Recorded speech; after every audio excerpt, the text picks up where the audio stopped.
When investing in early stage fintechs, do you look for groundbreaking technology or the simplest solution to a massive problem? Okay, first of all, let me acknowledge the wonderful work that CETA is doing.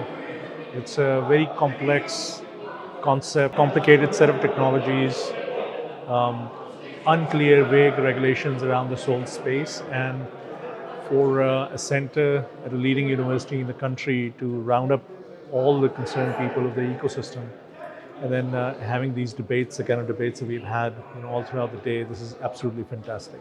And I think somebody at LUMS could pull that off. Otherwise, it'll be very difficult to do that. To answer your question, from an investor's perspective, it's always very important to look at things from multiple lenses.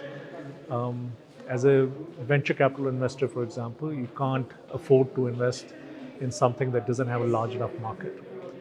But even a very large market is not relevant or becomes irrelevant if there's no supporting policy or regulations around it. A great market, good policies, they both become irrelevant if you don't have a wonderful team that has the vision, the appetite, the passion, the hunger to solve that huge problem. Right? And all of these sometimes become irrelevant if you don't have capital fueling the industry. Right? So it's a happy marriage of a bunch of things that comes together and makes for a good union and successful company. So and that's what every investor looks at.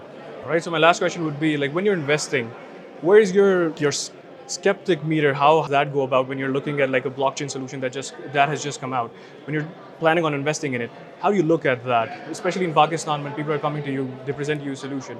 How do you look at that? Well, it's not a skeptic lens. I think I understand that blockchain is a piece of technology, and whether it works or doesn't work is really dependent on the use case that is being executed on top of the blockchain. This common sort of wisdom says that moving money, peer-to-peer has been a very successful use case for blockchain.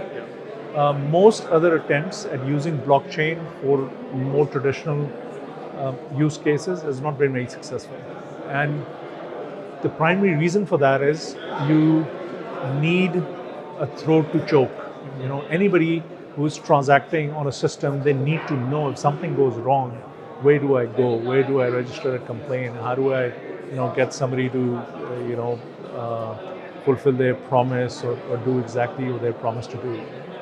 And that need, essentially, especially in a country where education, is not, very high, literacy rate is not very high.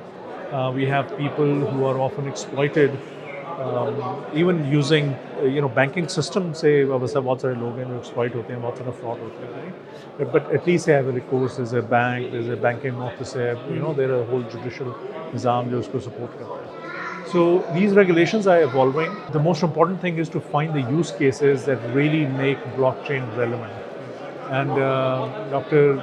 Zatash had a wonderful flow chart that sort of explained when should one use blockchain and when blockchain is irrelevant.